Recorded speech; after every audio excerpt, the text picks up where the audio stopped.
అంతెందుకు, రాజీవ్ అన్నయ్య బిజినెస్ చేస్తుంటే మీ ఆయనతో కూడా వేరుగా బిజినెస్ ఏర్పాటు చేయించుకొని నా దగ్గరకొచ్చి చెప్పింది.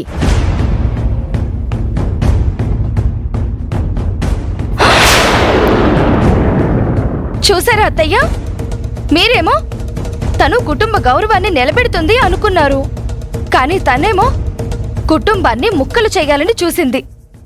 చాలా పెద్ద మాయలాడి.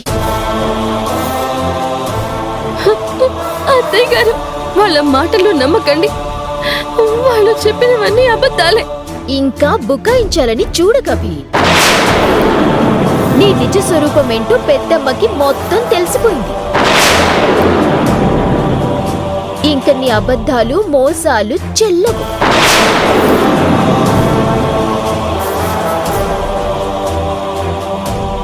ఐరేంద్రి, తను తప్పులు చేసిందో ఒప్పులు చేసిందో ముందైతే తను ఇంటి కోడలు. తనను అలా నిలబెట్టి దోషుల ఎంక్వైరీలు ఇన్వెస్టిగేషన్స్ చేయడం కరెక్ట్ కాదమ్మా. పెద్దనాన్న, మీరీ కుటుంబం పరువు కోసమే ఆలోచిస్తున్నారు కానీ రాహుల్ గురించి ఆలోచించరెందుకు?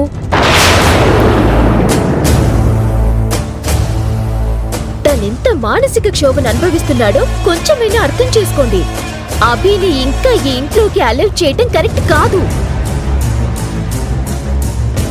ఐరేంద్రి, ఈ ఇంటికి సంబంధించిన ఏ నిర్ణయమైనా తీసుకోవాల్సింది వేద.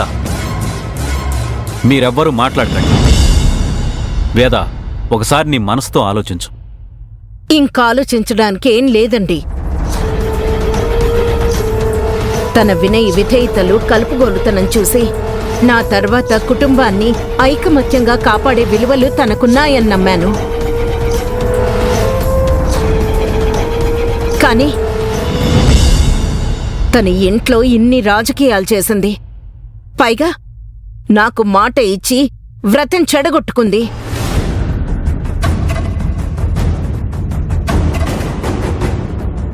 అప్పుడే తన ఇంటి కోడలుగా ఉండే అర్హత కోల్పోయింది. వెళ్ళిపోమనండి. అత్తయ్య గారు, నాకు ఇంత పెద్ద శిక్ష విధించకండి. నన్నలా పిలవకు. వెళ్ళిపో.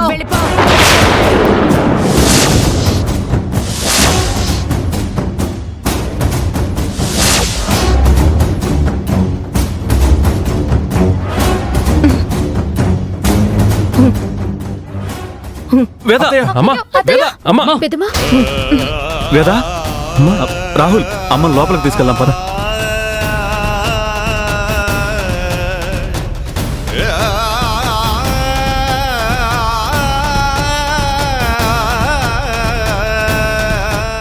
నీ వల్లే అత్తయ్యకి ఇలా జరిగింది.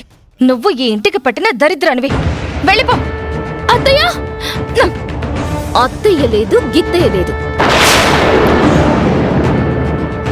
ఇక్కడితో ఈ ఇంటికి నీకు రుణం తీరిపోయింది.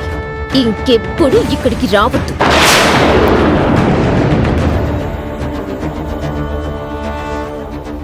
నేను అత్తయ్య గారితో మాట్లాడాలి. ఏంటి నువ్వు మాట్లాడేది? ఇంకా చూస్తావేంటి ఐరేంద్రి? పద, గెంటేద్దాం.